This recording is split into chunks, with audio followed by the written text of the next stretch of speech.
Welcome, Motorheads, to our podcast today. Today's going to be a good one. We're in the territory of Bent OffRoad Recovery. We have Caleb and Ben here today. Exactly where are we, guys? We are at the Little Sahara State Park in central Utah. So obviously we're in a very sandy area. How many people do you think come here? There's definitely playing people around? out here every day. There's probably hundreds, if not some weekends, thousands on the weekends. There's lots of campgrounds around here, and there's a lot of people that like to come out here and recreate. And there's a lot of big, beautiful area. There's, hundreds of acres, probably thousands of acres out here of just sand to play on. This is a really cool place. How often do you guys do recoveries out in this area? I think you were here just the other day, weren't you? Yep. Yeah, we were here just yesterday, pulling a side-by-side out that had rolled and broke the radiator and stuff. So we come out here quite often. And as we get bigger and as people learn about us and learn our name, we come out here more and more and more. There's tons and tons and tons of work out here. There's a lot of people out here that could use recoveries that just don't know about recovery specialists that can come out and help them too. So That's awesome. So where do you guys reside at? I know you guys are close to here, but where's home for you guys? So I live in American Fork, which is about an hour and a half north of here. Ben lives in Eagle Mountain. Awesome. Which, is that closer? Or? Same distance, just a little bit of a Y. He lives about 30 minutes west of where I do. So let's talk about a little bit how you guys kind of got started. You guys have your YouTube channel, which we'll go into that a little bit later. But I guess tell us how this all how Bent OffRoad Recovery became a business and how it all came together. And so we're both originally from Oregon, and I was really young when we lived in Oregon. But Ben did a lot of helping out just everybody in the area whenever they'd need anything. And then we went to Arizona, and we learned in Arizona there's not much off-road down there. And so when people did need something, we were always willing to help. And there's very few people that had the equipment or knowledge to help. And then when we came to Utah, Utah is full of adventurers, and there's just so many gorgeous places and awesome things to do here. There's constantly people that are out getting stuck and breaking rigs and things like that. So for years, we just, word of mouth, people, when they found out someone was in a bind, they'd say, hey, call these guys, they'll come out and help you. And that kind of just morphed into a business. We decided to just make it legal and get licensed and make it an off-road company. And honestly, we never thought that it would be as busy as it was. We both have full-time jobs. We do this on the side, and we thought we'd get a few recoveries a month. But man, there's a lot more to help than we anticipated. So why Bent OffRoad Recovery? I've seen it. Yeah, but I want to hear it from you. We started out just off-road recovery and towing because we wanted it simple, just what anybody could remember easily, but it was too generic of a name. It wouldn't come up in any searches on YouTube and stuff. Yeah. So my brother, not Ben, but the one in between us, Jacob, had a company where he sold Jeep parts online, and it was Bent Off-Road. And the reason he named it Bent is because, if you drive a Jeep and you take it out, you're going to bend something, right? Then you got to buy parts. And then he would sell parts. And I just loved the name, and our editor loved the name, and we just kind of decided that we'd try it out on YouTube, and it took, and it sounds good, and it kind of rolls off the tongue. But the best part about it is the acronym, BORE. I was actually against changing the name. Yeah. And it was a little bit of a sore subject for a while. I was thinking about it, and we know Matt from Matt's Off-Road Recovery, and the way that he did his logo, just really cool. It works well. And I was thinking about ours, and it was BORR, B-O-R-R, not B-O-A-R. But in my head, like as soon as that clicked, I was picturing a logo with a wild boar with off-road tires and a wrecker boom. Like that's what I had in mind. So I talked to Caleb about it, and he's like, that would be awesome. Like that could be really cool. I loved the idea. Yeah. So we found a company that we went through and got a bunch of different logo designs. And when this one came up, it was just like, that's it. That's exactly what we had envisioned. You guys drive 80 series Land Cruisers, and one of the... They're known as the Iron Pig. Yeah, they're That's known what as they're Iron known Pigs. as. And so, and they are. Like, they're just They're don't tanks. stop. They're tanks. They just go and they go and go and they'll eat anything. Oil, fuel. Yeah, mine's a sand. hybrid. Yeah. You know what Mine's else? a You know what else hybrid. I It think burns that gas and oil. You know what I heard they do really well too? They roll over. Oh yeah. How many times They do all kinds of tricks. How many times have you guys rolled yours? I have 2 Land Cruisers. They've both been rolled 3 times each. I was one of those each. Yeah. Or did I roll this? Yes, you did. Listen, Yeah, I've rolled both of Ben's Land Cruisers. we have a track record. We Yeah. got to live up to it. Mine's been rolled 5 times if you include sitting on its side. Okay, so let's figure this out. Is it more of the vehicle, or is it more of the operator? Listen, Because you guys, I know you guys go hard. So we go You hard. guys go we've hard. never had anything like that happen on a recovery because we know our vehicles so Sure. well. There's no Yeah. way you can know the limits of your vehicle unless you push them. So ask any professional race car driver if they've ever been in a wreck. You can't find the limits of your vehicle until you push past those limits. I love that. And it's not necessarily a poor driving skill. It's how do you hone your skills into being the best that you can be without going over sometimes. And that's just part of the game.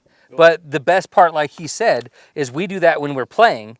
So when we're on a job and we're helping people, we know exactly how hard we can push it without going over the edge. Another thing too is it kind of like you get self-clearancing on the body. It just Oh, gets yeah. a little tighter, a little smaller.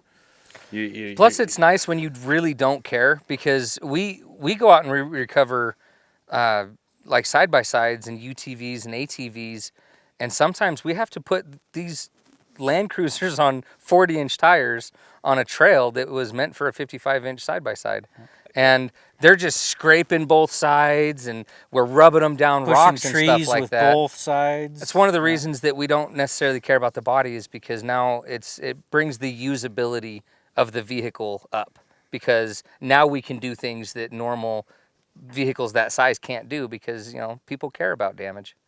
There's an old, you guys are probably familiar with it. I'm sure everybody else is, an old John Wayne movie, Hatari, where he's out in the African savannah, and in his rigs that he has, I mean, they're just constantly getting beat up and repaired and beat up and repaired and stuff. And that's what I love about your guys' YouTube channel. It's just, what do you got to do to get the job done? And paint is just a speed bump.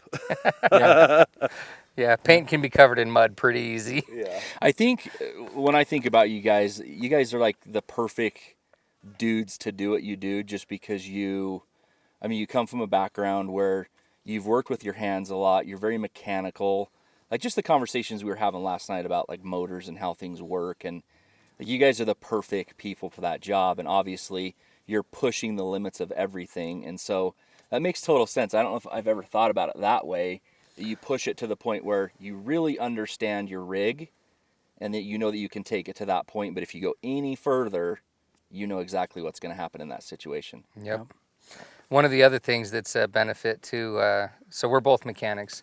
One of the things that we always used to do before we could afford the better equipment to go drag something out or have a tow truck or build a tow truck, is most of our stuff was trail fixes.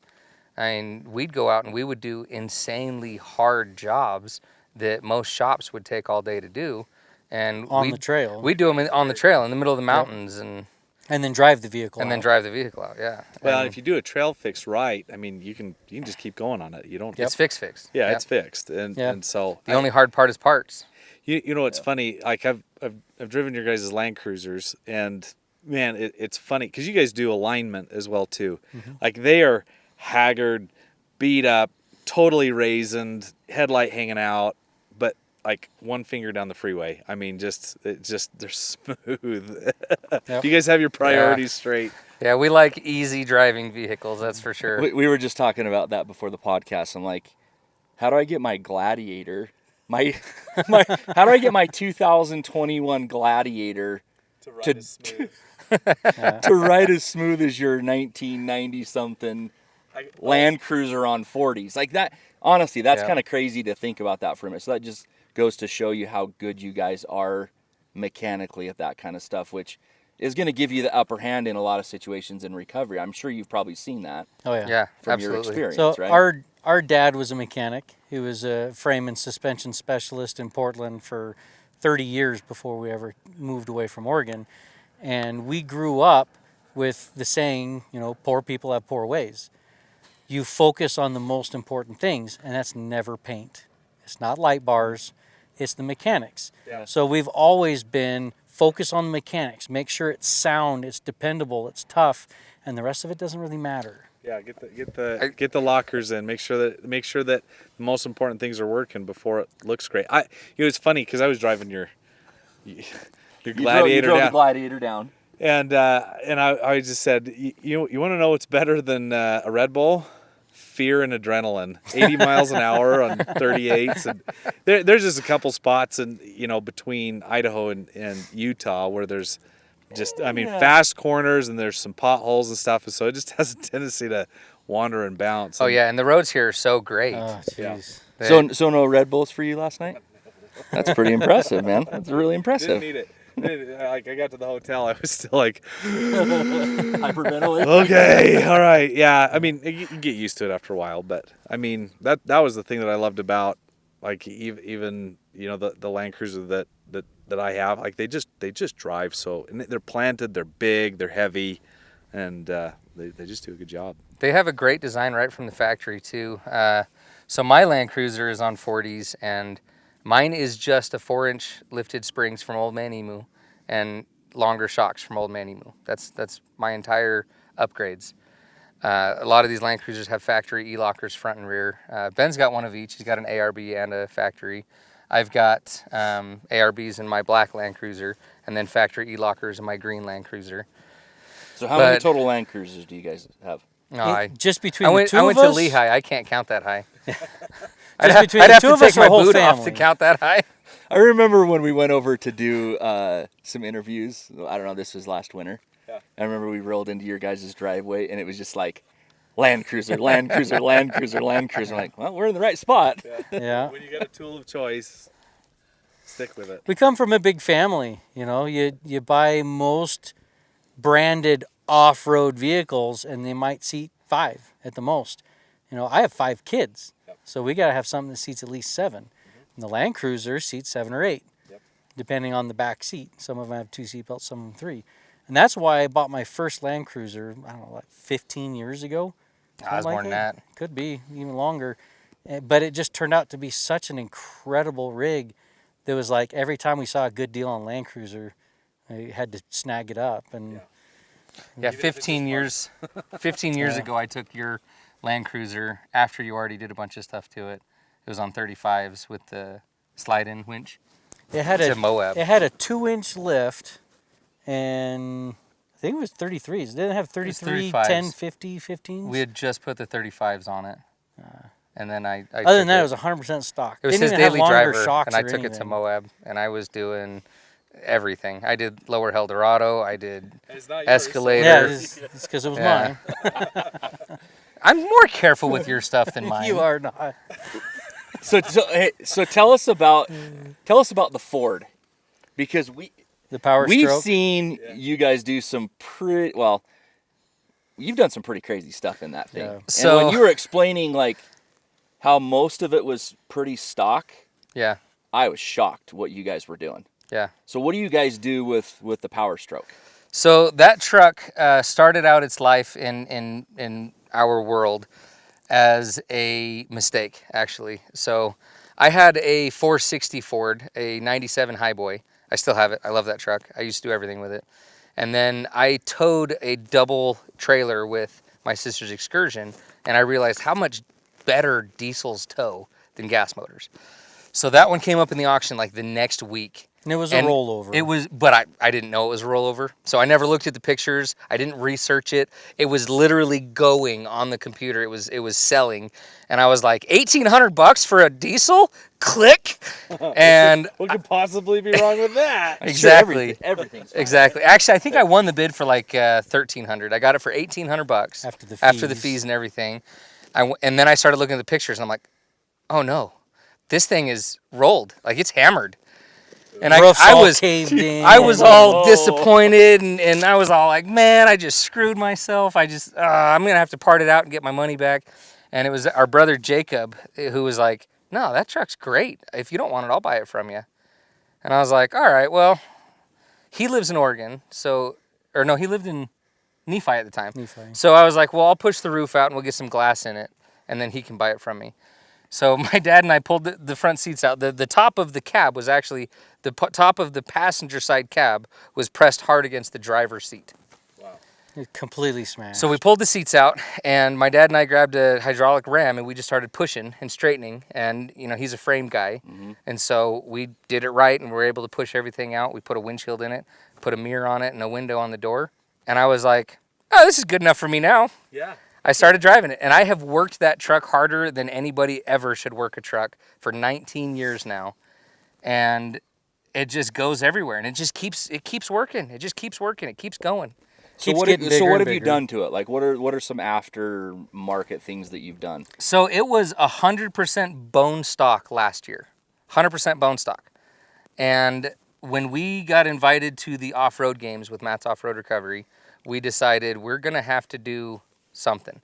Ben had picked up the Holmes 440 the wrecker boom, and we just thought, this was like 2 years ago, we just thought, you know what, that would go pretty good back there. We were going to build a project with it, but until we got to that point, we're like, let's just throw it in. We'll bolt it in there for now. We can always pull it out later. So we bolted it in, and we've been using it, and it was fantastic, especially for side-by-sides that rip the wheel off. We can just put them on a sling, drive them out, and it's super easy.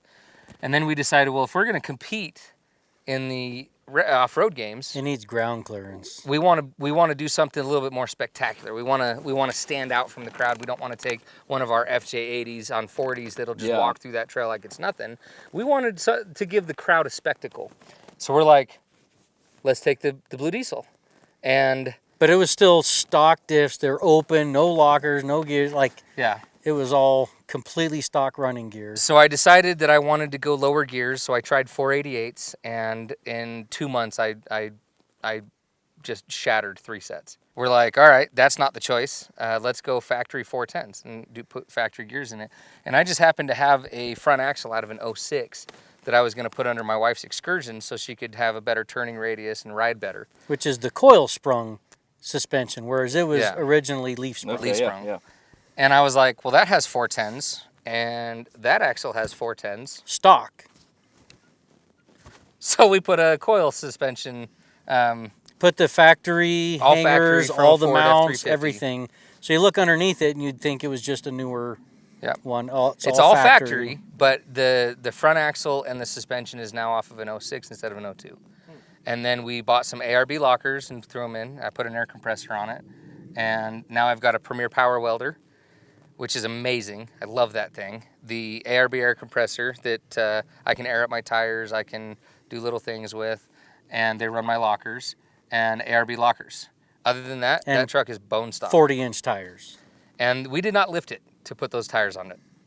Just a little bit of clearancing is all. Yeah, that's a Sawzall and a plasma cutter. That's how those tires fit. Works. That's awesome. Well, it looks great. It's fun to watch too. I mean, when we were, when we were wheeling down in Sand Hollow, I mean, it was crawling everywhere until he broke an axle. But it was it was great. Yeah, it was awesome. Yeah. Got a little Western. Well, a lot of people that were there were like, "Is he really trying to do that in that big Ford?" And we're like, "He is." And they're like, "He's not gonna make it." I think I even said, I was like, dude, Caleb's not. He's not getting up that. Yeah. And why is he even trying that? What's funny is you made it up to the top, and that's where you broke your axle. Yeah. After it was already over. Yeah, you got over to the top, and then as soon as it was level, and then it just spun out. And the dumb thing is that's the first and only axle I've ever broken that truck. Huh. Those were the factory axles. I've never replaced them. They're not upgraded. Even now, I don't have chromollies or anything in it. You just threw another stock one in. Yeah. Just some new ones. Yeah. Well, actually, that axle, I have a few spare things laying around. You've seen my house. So I just walked out to the back and popped a stub shaft off another one and threw it on there, and then it was fixed. Yeah, easy. But the 06, actually, the inner axle is the same, but the outer axle is much, much shorter and fatter. So the 06 axle is a little stronger than the 02 one was. Yeah. So, and that's what it has on it now. But I literally just, we bought new Spicer axles from O'Reilly and just slid them in. Perfect. That's all it's got. I wanted to ask you, so you guys do a lot of recoveries out here at Little Sahara, but you guys also do a lot in the foothills. Up in the mountains. Up in the mountains on the Wasatch. Like what's the most technical trail that you guys find yourself doing over and over and over again? I don't know that we have like one area that we do constantly. Yeah. American Fork Canyon is close, and we do a lot up there because the two most common things are side-by-sides rip a wheel off because it's very rocky roads and they take them kind of fast, and it'll break a ball joint or a control arm or something like that, and then the wheel falls off. So we'll go up and get a lot of those, and then people sliding off the road. Especially in the snow. Getting a little too close to the edge or sliding in the mud or snow and two tires go off a cliff. And then for the majority of people do the absolute best thing they can possibly do in that situation, and that's stop, get out, and call us. Because a lot of times when they try it on their own, it just gets worse. It gets worse or it falls. And dangerous. And then they have to recover a wrecked vehicle. So the best thing is to know your limits and stop when you reach those limits and allow somebody that's done it before to come recover that safely. And part of recovering vehicles is not just how can we do this recovery the most efficient way we can. A lot of it is how do we do this recovery without damaging nature? Because we don't want to be part of the problem. We don't want to be part of what gets trails shut down. Yep. So we put big emphasis on not using boulders and trees and moving things and tearing up things. And we definitely winch off trees when we have to. Stay on the but we trail use as much as tree possible. savers and stuff, yeah. And we absolutely do stay on the trail as much as possible. Sometimes that involves spending an extra 40 minutes driving around and connecting to the trail and coming down from the top side rather than tearing up vegetation or having to move a big boulder or tree to get over a faster way. That's cool. I'm not going to say that there's not other industries that have that type of respect for their surroundings, but one thing that me and Alan find with a lot of people that we interview is everybody's on that same team. That's what I love it's about a cool, the off-road cool thing. community. Everybody that goes adventuring and goes off-road, they have this inherent sense of respect for Mother Nature. They love coming out and seeing all these cool sights and doing these things that have great experiences, so they want to protect it.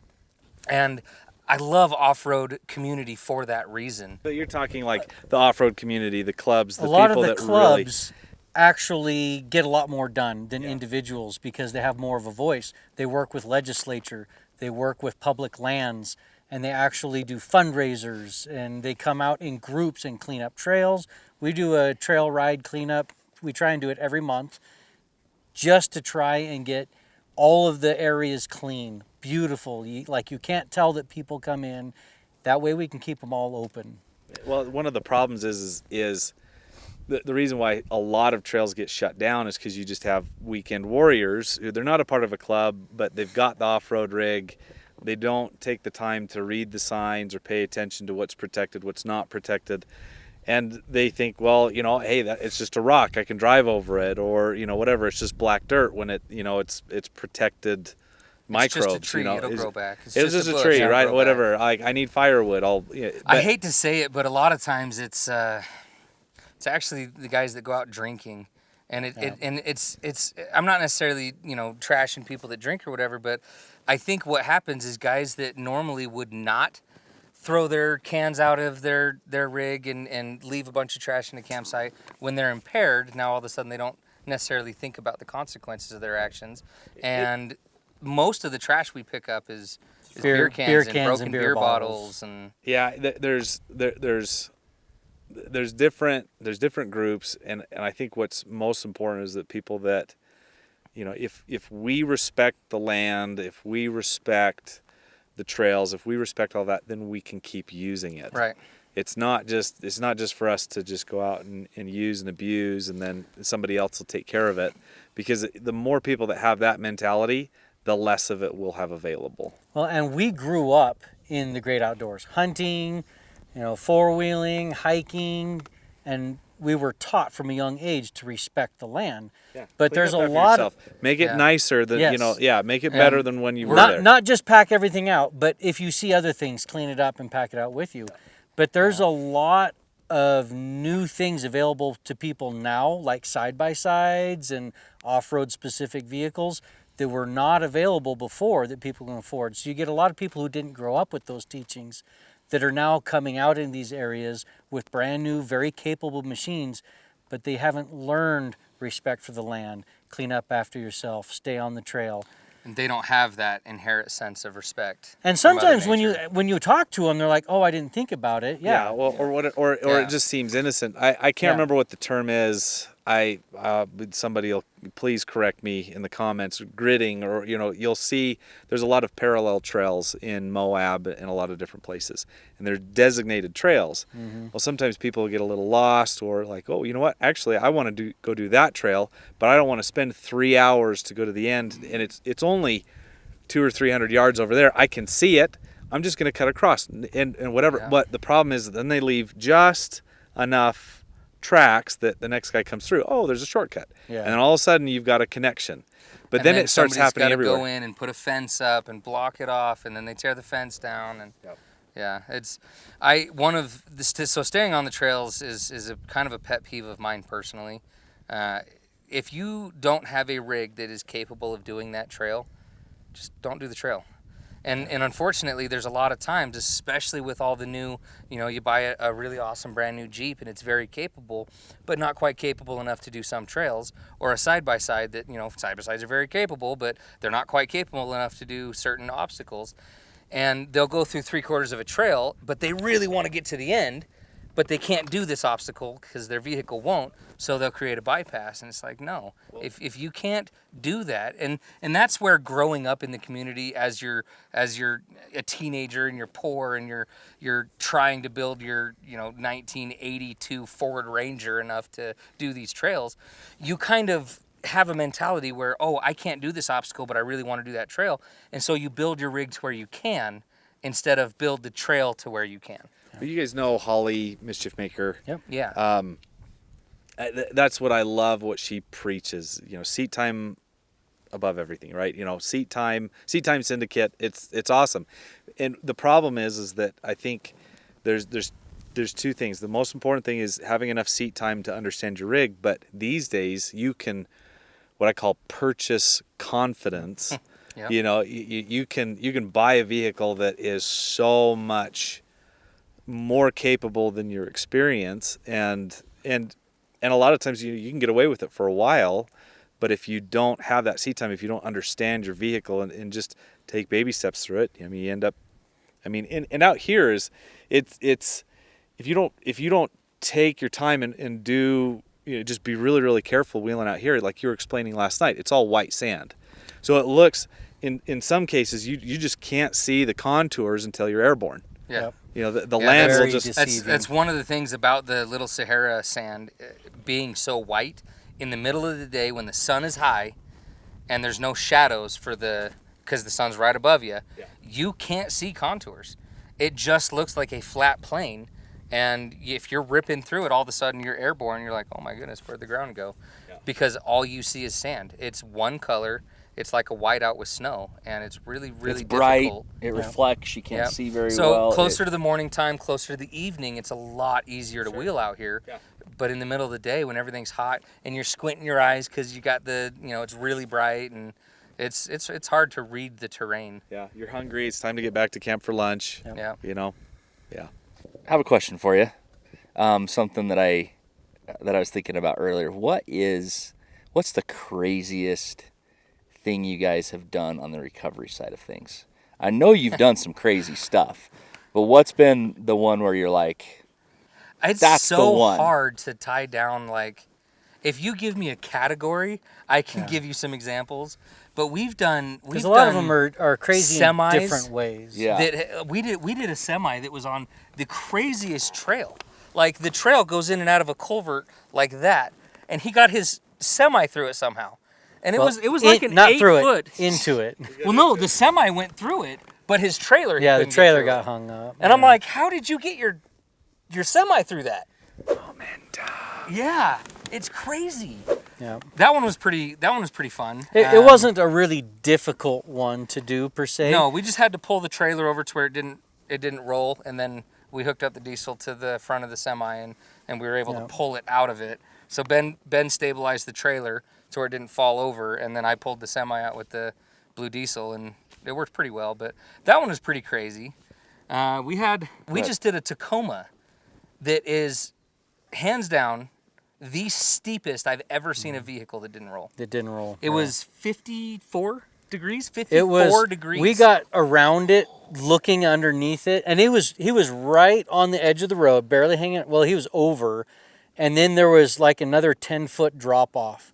If it had gone just a hair farther, the whole thing would have landed on its lid. 6 more inches down into this ravine. But the craziest But we walked thing, all around it. It was like we don't know what's holding it up. Like there's nothing hung up and holding it. Most of the recoveries that we do that somebody slides off the road, like their upper tires are holding on the edge. Catches on and it something. kind of holds. This was straight on the side, and there was nothing.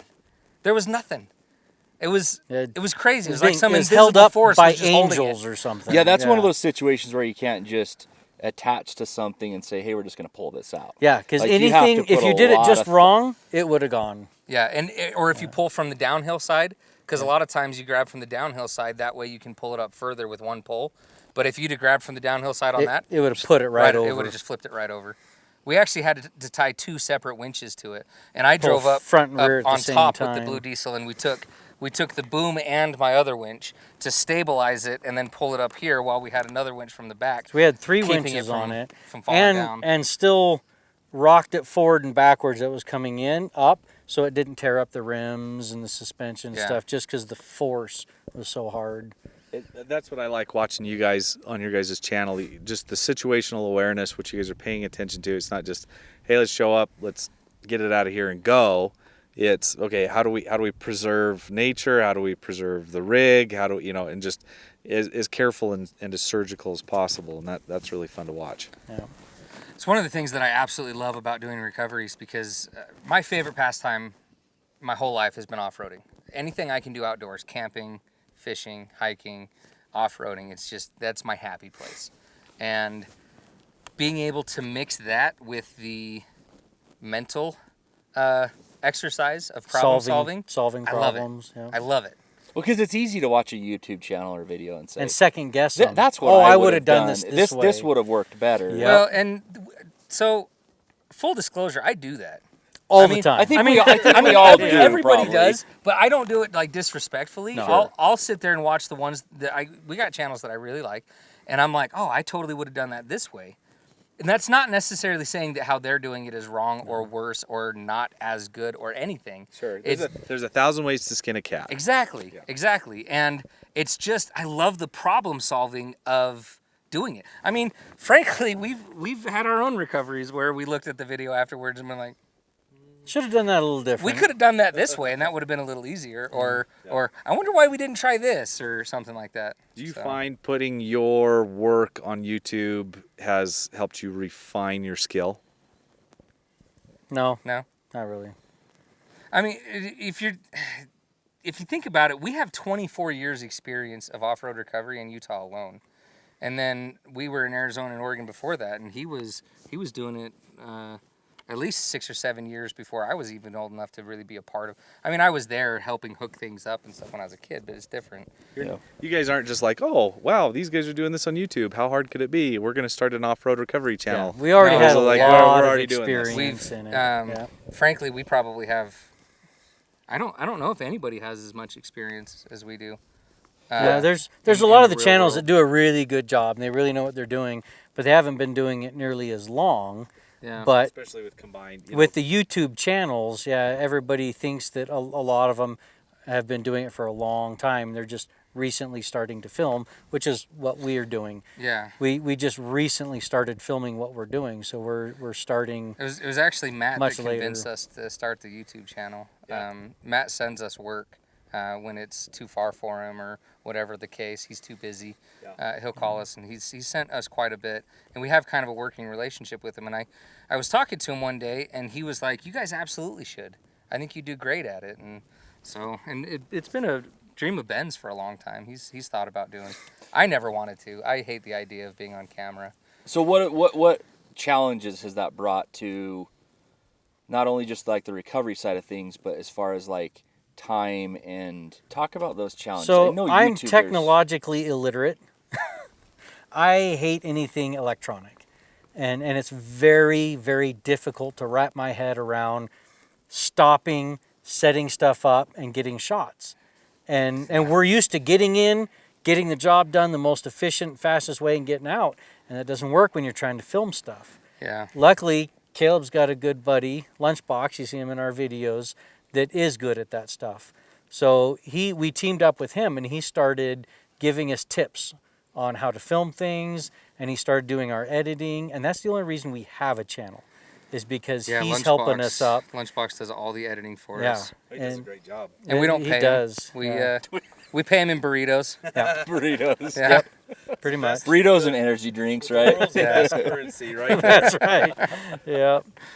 But yeah, Lunchbox and I have been friends for a long time, and he went to, I think it's filmography school, did he? I don't know. I don't listen when he talks.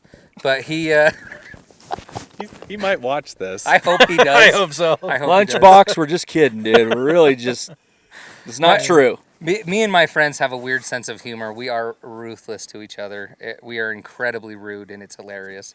And They know none it's of us just are love. sensitive at all. Yeah. Right. It's absolutely love. It's like my friends are the best friends in the world. They'd help anybody at the drop of a hat. They're great guys. I could call them in the middle of the night from across the country, and they'll be like, "I'm right there." So but we are ruthlessly rude to each other. So. Which is Keep it awkward real. and creepy for everyone around them. Yeah, they're like, what? Yeah. This guy's gonna start fighting? It's like, no, they're hugging. Yeah. Lunchbox, he does a great job. I think he's got a lot of talent, and Good sense of humor. It takes a long time to edit videos. A lot of people don't realize if you've got like a 10 or 12 minute YouTube video that you're going through that footage, that can take 15 to 18 hours. Because you're going through To 5, edit the 6 one video. hours of video just to pull out the footage you want to use. Then you have to start refining it. Yeah. And then if It's you're like tough. me, that would be like a 2-week excursion trying to navigate through technology to try to, like I try to do some TikToks now and again, and yeah, it's like French to me. Yeah. Like I might be able to And read not a pretty French book French. faster and easier than I can Yeah. edit a video. And I don't speak French. Yeah. So what do you guys see, I don't know, 3 to 5 years from now with your channel, with your business?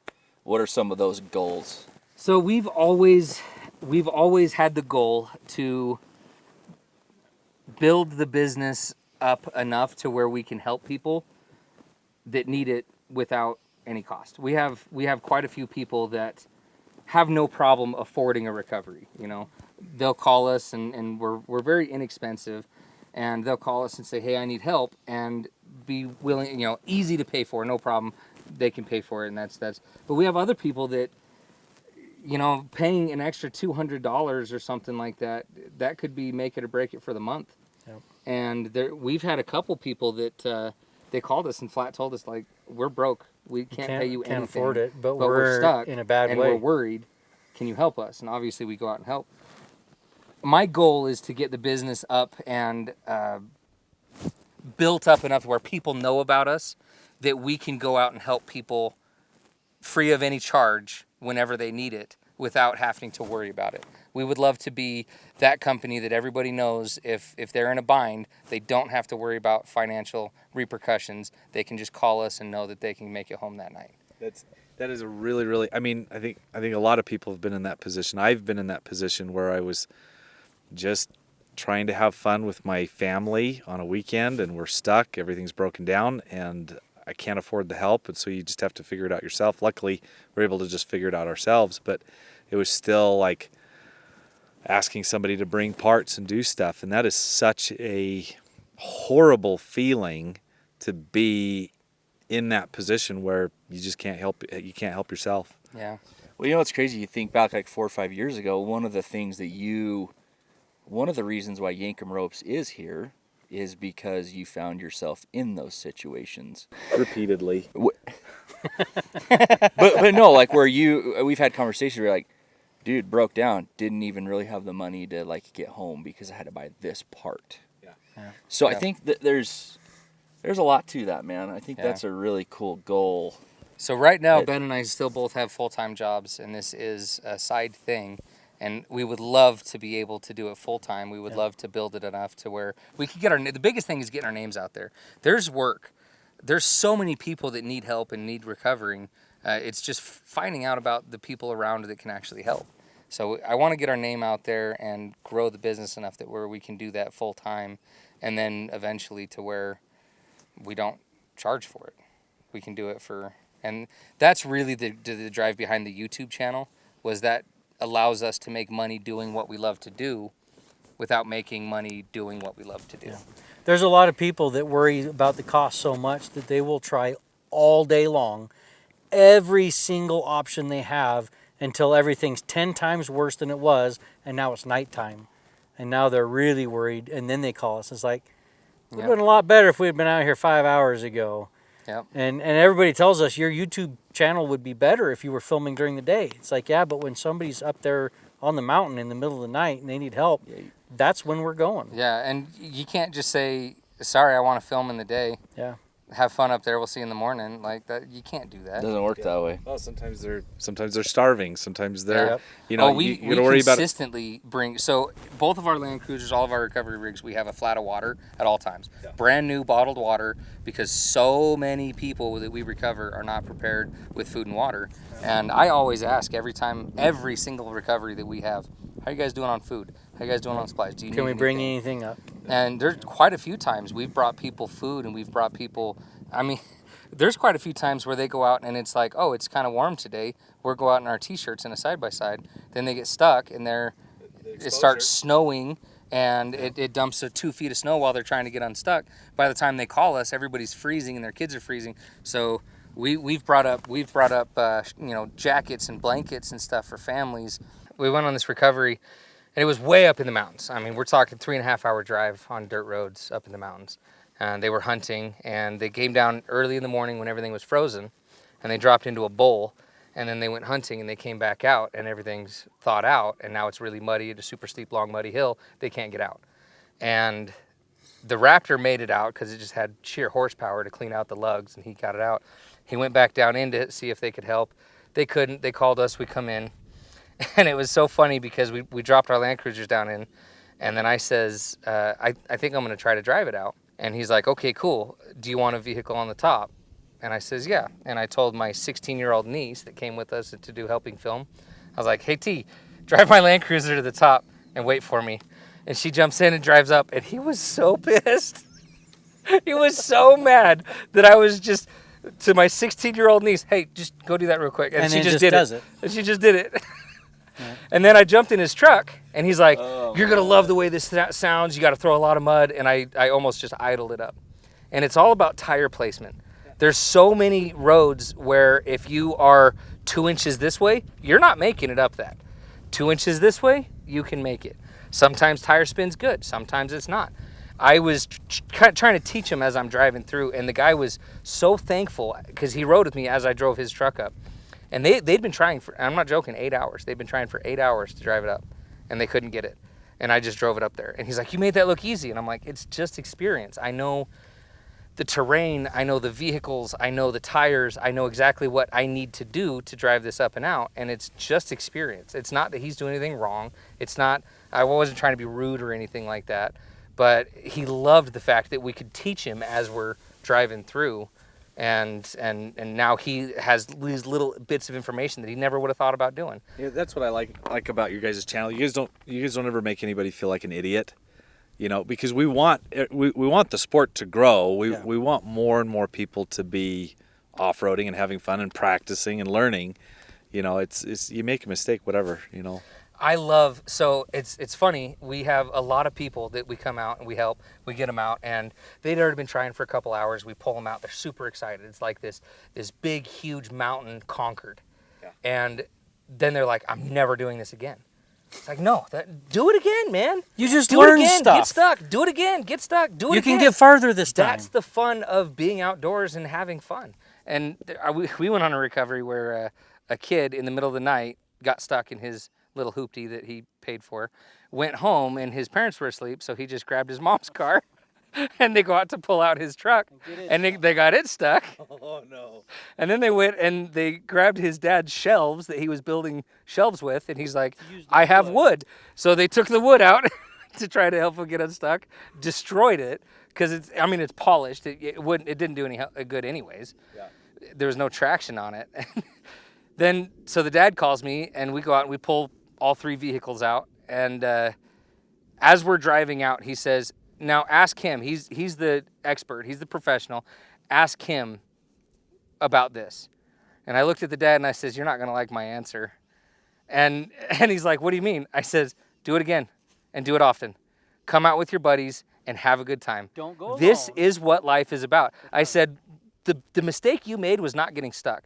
The mistake you made was not telling your parents immediately. I said, your dad seems like a really cool guy. Have an open dialogue. Hey, I did this. Can you come help me with your truck and get this unstuck? And if you guys would have got it stuck, call me and pull it out. It's not a big deal. And the dad, he was kind of like, that's not what I was looking for. But I was like, no, go get stuck. Do it. Do it often. If you think that you can get through something, try it. If you think you can conquer an obstacle, try it. Don't let fear hold you back. Then you know. And if you roll a vehicle, well, now you have that experience, and now you're not going to be as nervous next time you roll a vehicle. Just go out and have fun. Just do it safely. We do stupid things safely. Yeah. There you go. That's the We key. do get quite a few times where it's like a high school kid in their dad's truck and they don't want their dad to know. Yeah. And like, oh, thanks for helping me out. I gotta go wash this so I can get home before my dad finds out. It's like, did your dad watch YouTube? 'Cause he's gonna find out. You should probably tell him first before he sees it. Sees his kid in his truck on YouTube all covered in mud. So you talked a little bit earlier, Ben, about building up to like your level of equipment and growing with it.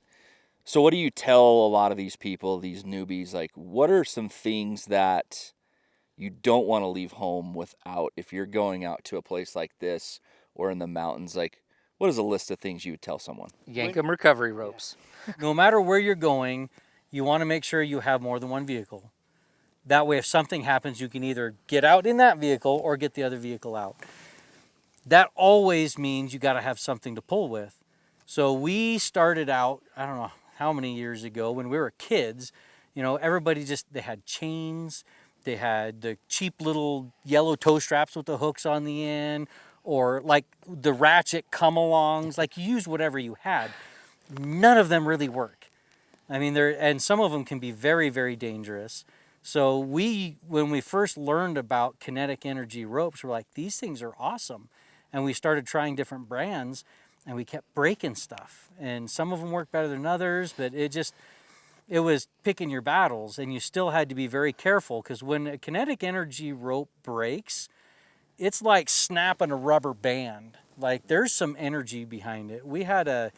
There's a lot of energy behind those. Oh, man. You got to make sure everything's connected right. Yeah. How big was that rope we broke on that semi? It was probably, It was an inch and an eighth. I think it was an inch and a half. I think it was bigger It wasn't than that. an inch and a half. It was a big rope. It might have been an inch and a quarter. But it was an off-brand, and when it broke, it went through the semi's grill and radiator, and took it out. And that was a nightmare. $3,600 radiator. And we took his semi, got it back to the shop, got a radiator, fixed it for him, worked all night so that he didn't miss any runs. He was on the road the next day. Yep, he made his next appointment. And then he stiffed us for the recovery. Yeah. So he did. we were really out on that Ouch. one. Yeah. But It was actually the next day that I called you. yeah. And I was like, I'm done and with we will all of these other never style ropes. use these other brand ropes again. I need to use the best. Well, and even with our stuff, even with any recovery gear at all, it's inspecting stuff. It's making sure and checking it and inspecting it before you use it, after you use it, and making sure that it's healthy. Keeping things clean. Yep. Keeping it clean, taking care of it. If you take care of your tools, they will take care of you. And you guys are obviously well aware of placement, recovery points, and all that. But what's crucial is, in recovery gear, whether it's a flat strap, whether it's a chain, whether it's a kinetic rope, don't use it to the end of its life. Use it within a healthy operation, and then retire it. it's time to get a new one, refresh it and make sure that it's ready to go. If it's showing signs of wear or abrasion, or you're seeing the jacket, the strands are popping, it's okay, it's just time to replace it. Yep. And so, yeah. And growing up as mechanics, you learn the importance of quality tools. It's the same with off-road stuff. You got to learn the quality of the equipment that you're using, because a broken rope doesn't do you any good, and it can cause a lot more problems. Well, and if you tie a knot in it, it's not as strong as you think. Yeah. Yep. And back to what you said, one of the things that I've said for a lot of years is if you don't schedule maintenance for your equipment, it'll schedule it for you. Yeah. And it's not kind with its scheduling It's either. always more expensive. It's always more too. expensive. Way more expensive. We've actually had customers tie ropes in knots before. It happens. You do what you got to do out on the trail. Listen, but I'm not saying I've ever done it. Hey, I'm sure it's been done a lot of times. The worst part is when people are really excited, like, "Oh, I'm going to do a recovery. It's great," and then they just dump it out on the ground. They hook it up to the stuck rig, and then they hook it up to the recovery rig, and then they go, and then there's this rat's nest right in the middle of and you can't untie that. It's No. forever. Yeah. Yeah, stretched once out you kinetic do energy. that rope's it's toast. Yeah. Time to retire. So it's important. There's a guy, Casey Liddell, good friend. He's got this really, I love the method that he does. What he'll do is he'll pull there you are. How are you doing, Casey? But pulling that rope to the side, and then you don't have any knots in it. You can see it in your rear view mirror before you hit the end of it. There's so many.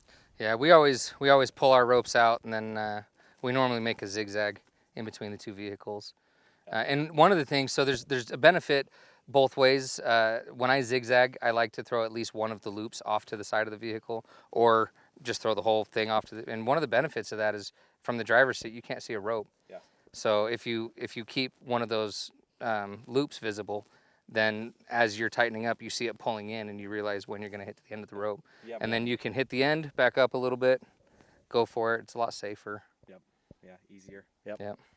It's funny you mentioned Casey Liddell, because we started watching his channel because we grew up in Oregon, and we would go camping and hunting every year up in the Three Sisters Bend area. Yeah, Sisters is my favorite place on earth to be. So cool. And that's Lincoln City that's and where we Sisters, Oregon. first got introduced to his channel, was because of the area, was because of the Central Oregon up there. We're like, oh, we know all that. Yeah. And so we started It's watching fun to watch it, the videos and be like, I know where that is. Yeah, we've been on that road, and we have a lot of good memories there. So if you want to see Bend, Oregon, you got to go see Casey Cascade. Liddell. Yeah. Welcome to the podcast, Casey Liddell, in the background.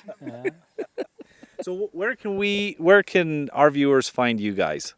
So our channel is Bent Off-Road Recovery, BORR, and we're on YouTube. We do have a presence. We're trying to get better, but we're doing our best with Instagram, Facebook.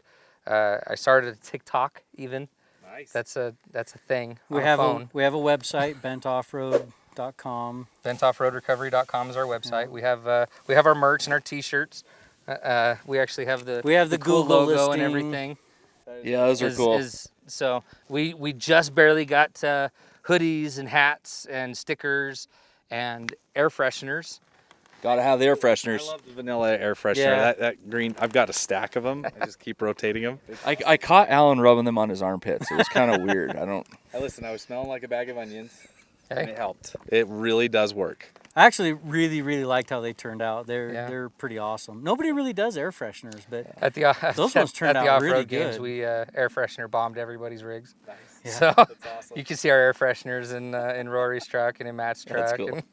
And there was one specific video I saw like 2 or 3 weeks later in Matt's. They're in the Morvere, and Yeah. our air freshener's right there from the rear view mirror. And it's swinging almost like right they there the whole turned time. it just right. It's right, and we started getting comments and phone calls. Oh, that's super cool. Hey, we saw your air freshener. I think I saw Phil posted. He's just like, check us out. We're Yeah. on the Yeah, channel. he was watching, and he took his phone out and took a picture of the screen and posted it. It was a real screenshot. Yeah. Yeah, the old school screenshot.